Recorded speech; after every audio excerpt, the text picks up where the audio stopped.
Good afternoon, my fellow YouTubers and model railroaders. Welcome to another installment of A&C R&R N-Scale and Life Journey. I would like to welcome you all once again.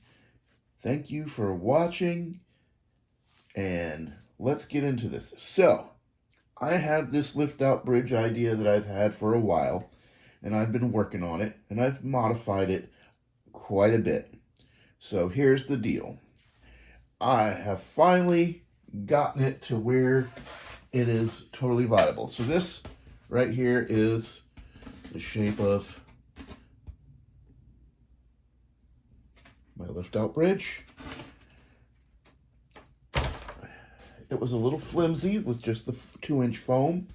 So I got a 1/4-inch piece of plywood, 2 foot by 4 foot to save money and space, and I cut it out. Now this edge here, I did not cut out. This was the most economic way to have maybe a little bit of the plywood left. Of course, I kept my scraps. I took the 5.5-inch circular saw to this edge here. This, of course, was the edge of the plywood, so I didn't have to cut that. And then I took a coping saw, and I cut this, this, and this. And once again, didn't have to cut this edge. But then I cut this. This was with the circular saw, when I had the circular saw, and then the rest of this was with the coping saw. Now, of course, with a coping saw, you need to drill holes at your corners. As you can see a drill hole here. So that's so you can turn the blade to cut across here, go from this angle to this angle. So yeah, that's all done. So what we're going to be doing in this video, and of course we're not going to be watching the adhesive dry, but I'm going to be using some DAP all-purpose acrylic latex caulk plus silicone. I love this stuff. I bought a case of it. It works great, and pretty much everything on my layout is stuck with that. This is a great little thing, keeps you from dripping all over the place. All right, so we're gonna get busy here with this. So there we go. All right, so what I'm gonna do is I'm gonna apply this rather liberally, and what I like to call the V or W pattern. And what this does is this helps get it all nice and spread out a little bit. There, we're done. All done. Trying to save as much as possible, because you know it's money. So there, we put that back on there. We won't get no leaks. So next, I take the scraper, the spatula, however you want to call this sucker, and we're gonna spread this out on here, get it all nice and evened out. And you're like, well, what's the point of that? You already put it on there. Well, what happens is if you don't do this, you end up with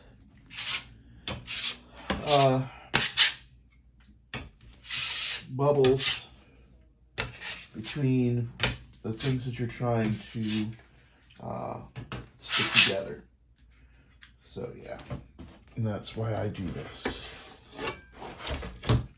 I hope you're seeing this all right.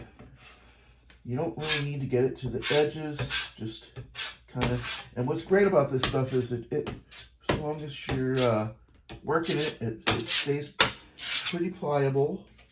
And you can see you can spread this out pretty good all over. Now this does have a little bit of an odor. It's not too bad. All right, so there, that part is done. Now I'll take whatever excess I have on this, and I'll just get that on there like that because we don't want to waste any of it. All right.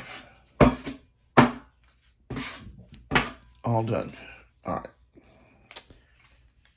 Down there. And now we will flip the flap, jib the jab, and we will line this up.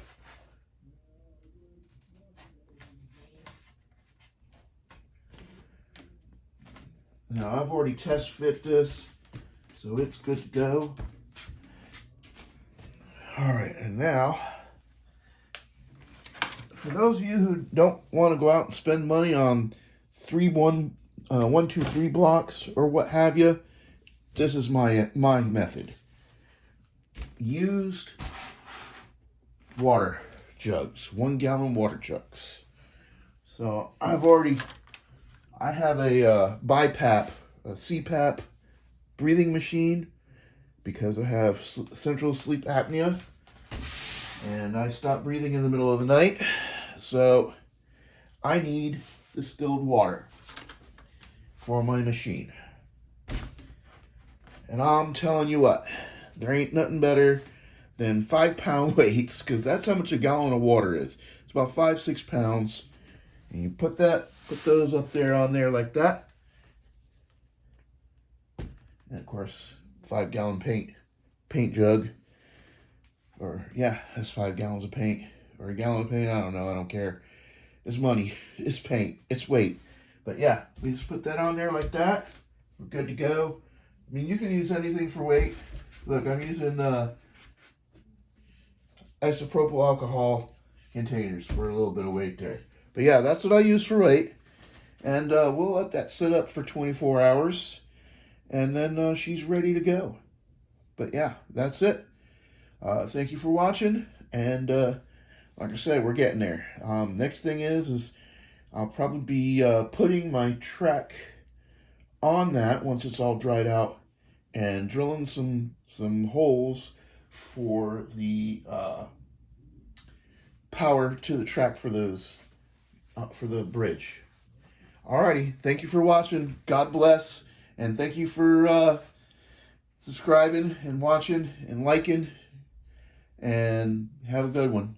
Bye.